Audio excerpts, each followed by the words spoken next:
Dulu, sungai kampung adalah sumber kehidupan. Airnya jernih, layak diminum, dipakai memasak, bahkan mandi.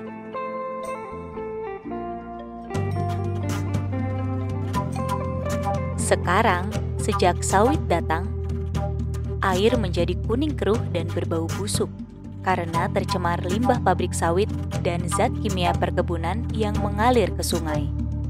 Beberapa perusahaan menyediakan air secara terbatas ke pemukiman warga dan di jam-jam tertentu saja.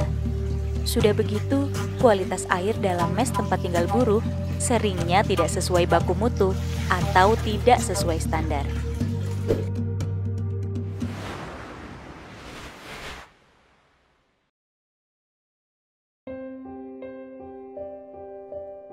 Untuk keperluan minum, buruh harus membeli air galon. Untuk keperluan hidup, ketimbang membeli air, mau tak mau buruh terpaksa menggunakan air kotor yang tersedia dan mengandalkan air hujan. Ini kontras dengan kehidupan dahulu yang mengandalkan air sungai yang bersih dan berlimpah.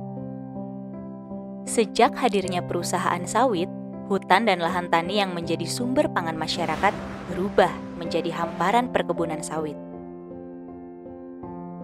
Warga yang kehilangan lahan pertanian terpaksa bekerja menjadi buruh harian lepas dan buruh tempel sebagai penyemprot atau pemupuk sawit.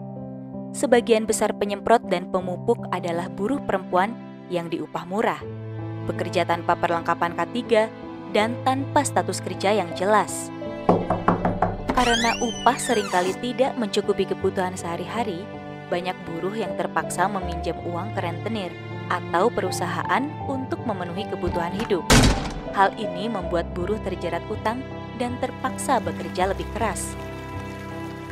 Industri sawit sangatlah bermasalah.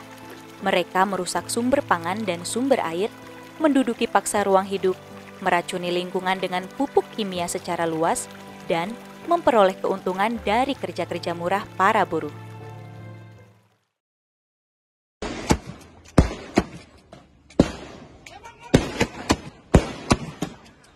Mulai dari menjerat petani ke dalam skema kemitraan plasma yang merugikan, hingga memerintahkan kawan buruh untuk menghadang perjuangan petani.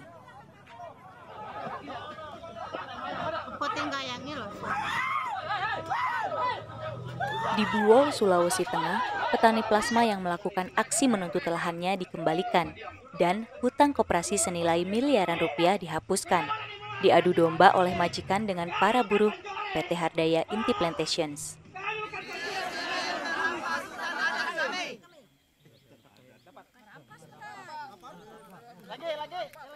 Lagi sekali, ayo. Merampas hutan adat. 1, 2, 3. Sedangkan PT Sawit Mandiri Lestari menghadirkan 20 orang buruh sawit saat pertemuan mediasi yang digelar di kantor staf Presiden. Warga Kinipan dihadapkan dengan tetangga mereka yang sudah tidak tinggal di kampung itu.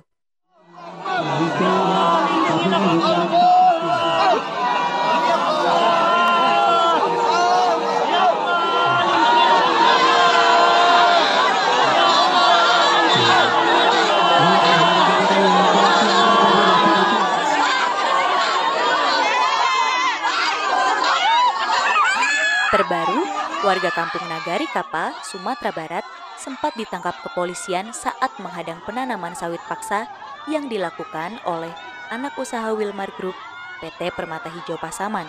Padahal, warga hanya ingin tanah mereka diakui sebagai hak milik mereka. Nasib buruh sama tak mujurnya dengan petani. Saat bekerja, para buruh diperintahkan menggunakan pupuk kimia dan pestisida untuk menyuburkan tanaman. Tidak jarang, pupuk itu ikut melarung di sungai yang mengalir ke pemukiman warga. Sungai yang sama tempat buruh mencuci tangan dan peralatan kerja yang tercemar pestisida. Boleh dibilang, pencemaran itu bersumber dari target kerja yang tinggi, kondisi kerja yang berbahaya, upah murah, dan minimnya jaminan sosial, yang akhirnya membuat buruh dan lingkungan menjadi sakit. Sumber pencemaran lain adalah limbah sawit yang dibuang begitu saja mengalir ke sungai dan meresap ke dalam tanah. Hal ini diduga karena perusahaan tidak ingin mengeluarkan ongkos lebih untuk pengelolaan limbah. Lebih buruknya lagi, perusahaan melarang warga maupun buruh menanam tanaman lain selain sawit di perkebunan. Menurut perusahaan, tanaman lain hanya mengganggu alur produksi. Industri sawit yang rakus lahan mensyaratkan pembabatan hutan dan penanaman sawit di lahan gambut, serta penggunaan bahan kimia berbahaya yang berdampak pada penurunan kualitas tanah, pencemaran sungai, bahkan air hujan. Rusaknya ekosistem akibat perkebunan monokultur sawit skala besar dan penggunaan bahan kimia telah menghilangkan sumber-sumber pangan alamiah. Kegiatan bercocok tanam untuk kebutuhan pangan keluarga sehari-hari semakin lama semakin hilang. Tak heran jika akhirnya buruh dan masyarakat sekitar menjadi tergantung pada transaksi uang dan utang untuk memenuhi kebutuhan pangan keluarga. Kita tahu ini bukan kehidupan yang kita impikan, tapi tak ada kata terlambat untuk memulai perubahan. Demi pangan yang layak, kondisi kerja dan hidup yang layak, air yang bersih, tubuh yang sehat, serta lingkungan hidup yang dapat dihuni seluruh makhluk hidup. Sebelum memulai, ada baiknya kita tengok pengalaman kawan-kawan Serikat Pekerja Tambang Nasional atau NUMSA di Afrika Selatan dan Federasi Pekerja BLF di Australia.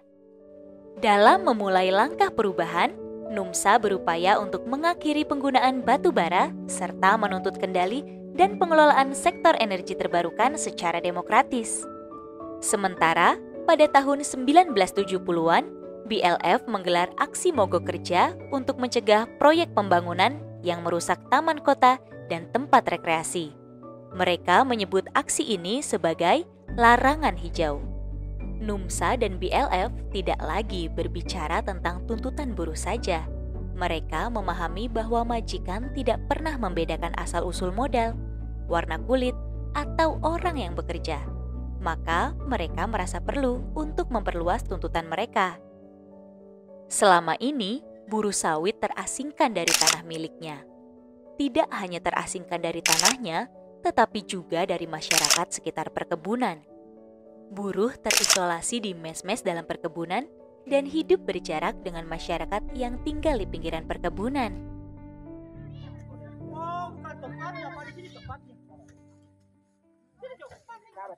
Buruh dan warga sekitar perkebunan seakan dibuat terpecah-pecah oleh perusahaan. Sangat mudah untuk menduga hal ini adalah siasat perusahaan agar buruh dan warga tidak saling berinteraksi, bahkan membangun solidaritas.